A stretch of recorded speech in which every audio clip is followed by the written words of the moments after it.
어떤 분은 기도는 하나님과의 대화라고 이야기하셨죠. 기도는 하나님과의 대화입니다. 마치 아버지와 자녀가 대화를 나누듯 하나님과 대화를 나누는 것이죠. 또 어떤 분은 기도는 하나님과의 그 호흡이라고 이야기했습니다. 우리가 호흡을 해야 살아갈 수 있는 것처럼 기도 없이 살아갈 수 없다는 우리의 모습을 보여주죠. 여러분은 기도를 어떻게 정의하겠습니까? 저는 기도는 하나님께 우리의 마음을 아뢰는 거라고 얘기하고 싶습니다. 하나님이 우리의 마음을 만지는 시간이라고도 말할 수 있겠죠. 기도를 통해서 우리는 하나님과 대화할 수 있고 또 호흡할 수 있고 하나님과 마음을 나눌 수 있습니다. 기도를 통해 하나님의 마음을 알 수 있고 또 기도를 통해서 나의 마음을 하나님에게 나눌 수 있습니다. 기도로 시작하시고 기도로 은혜 받는 축복의 하루가 되기를 기도드립니다.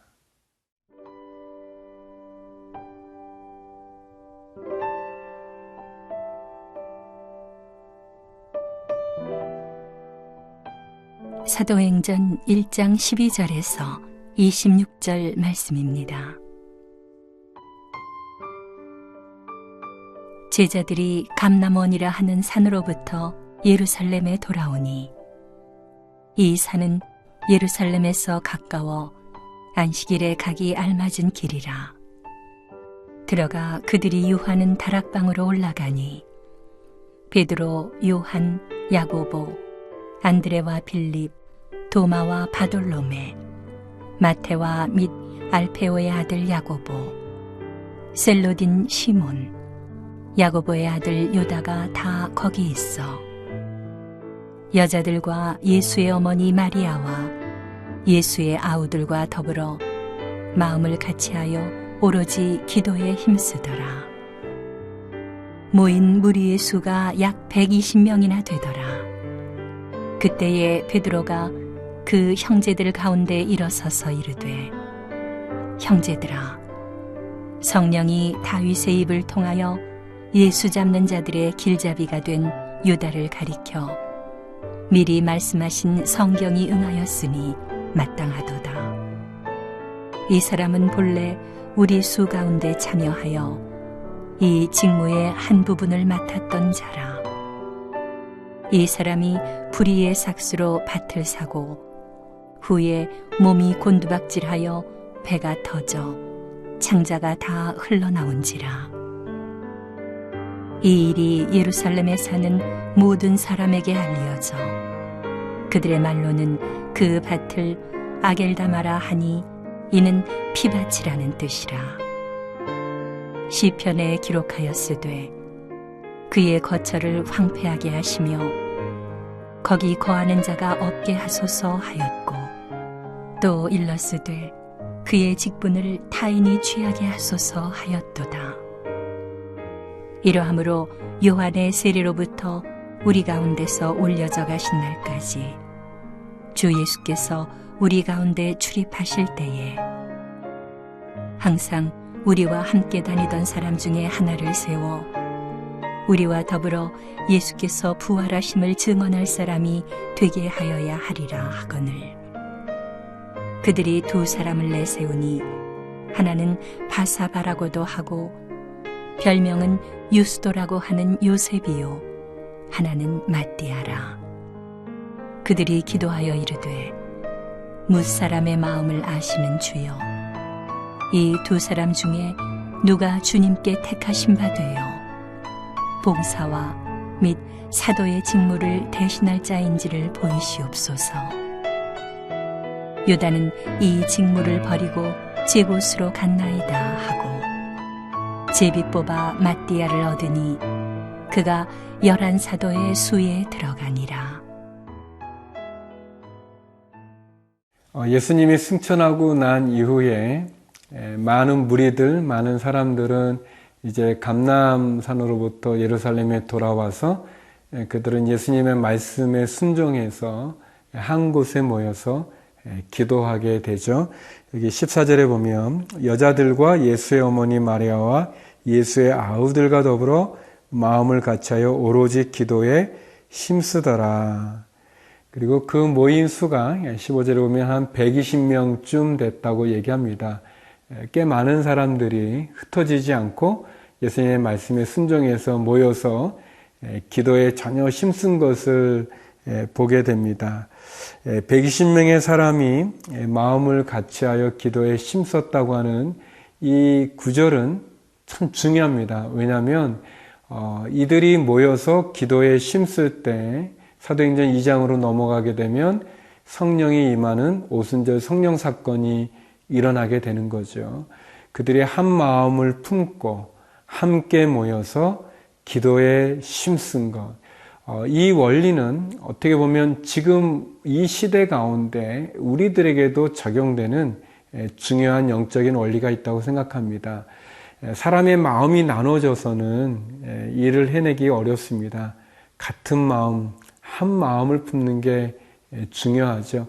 그리고 홀로 하나님의 일을 할 수는 없습니다. 하나님은 우리를 공동체로 부르시고 교회로 부르시기 때문에 우리가 믿음을 가진 사람이 두세 사람이 내 이름으로 모인 그곳에 나도 그들과 함께 있다는 말씀처럼 마태복음 18장 20절의 말씀과 같이 우리가 믿음을 가진 사람이 함께 모이는 것은 중요합니다. 한 마음으로 한 자리에 모여서 또 특별히 기도에 힘썼다고 얘기하고 있습니다. 오로지 기도에 힘썼다라. 그러니까 전심으로 기도했다는 거죠. 우리가 하나님께 기도할 때 전심으로 하는 기도가 중요합니다. 습관적인 기도가 아니라 중언부언하는 기도가 아니라 전심으로 하는 기도. 전심으로 하는 기도는 어떻게 보면 내가 최선을 다하는 모습이라고 말할 수 있겠죠. 다른 것을 의지하지 아니하고 하나님 앞에 온 마음과 정성을 모아서 드리는 기도. 어떻게 보면 생명을 거는 기도와 같이 말이죠. 성경에 보면은 그 홍해 앞에 있었던 모세가 또 갈멜산에 서 있었던 엘리야가 생명을 거는 기도를 하지 않습니까? 마찬가지로 저와 여러분이 전심으로 하는 기도가 필요한 것 같습니다. 예전에 어떤 그 목사님이 오늘있게 오셔서 이제 집회하시면서 기도에 대해서 설명해 주시면서 그런 말씀을 하셨어요. 우리가 종종 언제까지 내가 이 기도를 해야 되는가 이제 그런 의심이 들거나 또 그런 질문이 생기는데 기도는 응답 받을 때까지 하는 거라고 이렇게 말씀해 주셨는데 그게 저한테 참 은혜가 됐었습니다. 우리가 응답될 때까지 하는 기도, 내가 절대 포기하지 않으리라, 물러서지 않으리라, 중단하지 않으리라 라는 그런 마음으로 기도하는 것이 필요합니다. 예수님이 떠나간 이후에 제자들의 마음이 허탈할 수 있고 또 두려울 수 있고 또 당시의 예루살렘 분위기가 예수 믿는 사람을 잡아 가두려는 그런 분위기가 있는데 그 속에서 그들이 한 자리에 모여 한 곳에 모여 한 마음으로 오로지 기도에 힘썼다는 이 말씀처럼 저와 여러분이 어떤 사역을 하고자 할 때 그 사역이 마치기 전까지 기도를 포기하지 마십시오. 또 여러분의 비전과 꿈을 이루기 위해서 하나님이 주신 그런 계획이 있다면 그것을 이루기 위한 기도를 포기하지 마십시오. 특별히 자녀를 위한 기도를 포기하지 마시고 하나님의 일을 위한 기도를 포기하지 마십시오. 전심을 하는 기도가 우리에게 좀 필요할 것 같아요.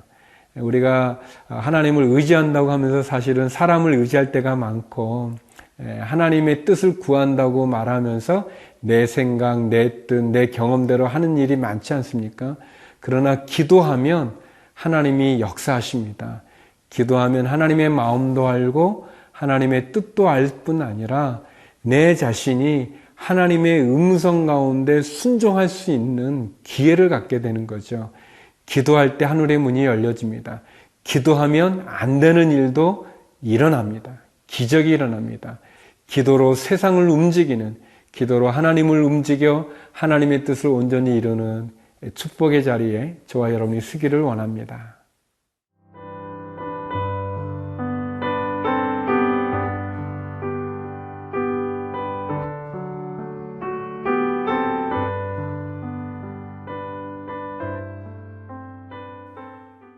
예수님이 승천하신 이후에 제자들과 또 예수님을 따랐던 많은 무리들, 120명의 사람들이 했던 일이 두 가지인 것을 오늘 본문에 보면 알게 되는데, 한 가지는 그들이 한 곳에 모여서 기도에 전혀 힘썼던 일과, 또 하나는 이제 베드로가 일어나서 가룟 유다로 12명의 사도에서 이렇게 빠진 그 한 명을 보충하는 그 일을 합니다. 그래서 가룟 유다 대신에 한 명의 사도를 제비 뽑아 세우는 그러한 장면이 나오죠. 참 놀라운 일입니다.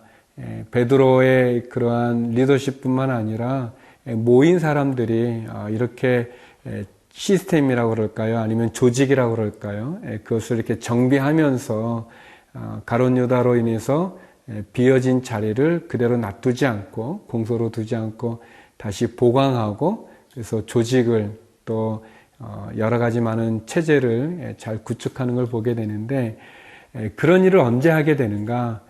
그들이 모여 기도할 때, 기도하는 가운데 그런 일이 일어나는 것을 봅니다. 사랑하는 여러분, 기도는 해도 되고 안 해도 되는 것이 아니라 꼭 해야 되는 가장 중요한 영적인 훈련이고 또 영적인 행동인 것을 기억하시기 바랍니다. 어떤 일이 안 되어지면 생각과 의논보다 먼저 기도하십시오.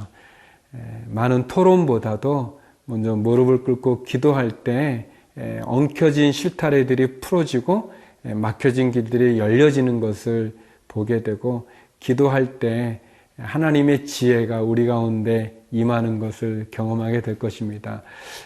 베드로를 통해서 우리는 사도는 어떤 사람들인가, 예수님을 믿고 따르는 사람은 어떤 사람인가를 알 수 있는데요. 우리 22절 말씀입니다. 항상 우리와 함께 다니던 사람 중에 하나를 세워 우리와 더불어 예수께서 부활하심을 증언할 사람이 되게 하여야 하리라 하거늘. 요한의 세례 때부터 우리와 함께 다녔던 사람들 가운데, 그러니까 예수님과 함께 공생애를 지냈던 사람들 가운데서 예수님의 부활을 증언할 사람, 그런 사람을 이제 사도의 자격으로 세우죠. 그래서 예수님의 그 사도는 예수님의 12사도와 또 사도 바울 외에 또 다른 사람은 사도라고 말하지는 않죠. 예수님의 제자라고 말해야 되죠. 그 사도의 자격이 되어지는 게 예수님과 함께 거했고 또 예수님의 부활을 증언하는 사람이어야 된다라는 이 자격 조건을 보면서 오늘 예수 그리스도를 믿고 따르는 사역자들이나 예수님의 제자들이 어떠해야 되는지에 대한 교훈을 받습니다. 세 가지를 이렇게 생각해 봤는데, 첫 번째는 예수님과 함께 동행하는 사람, 예수님에 대해서 알아야 되죠.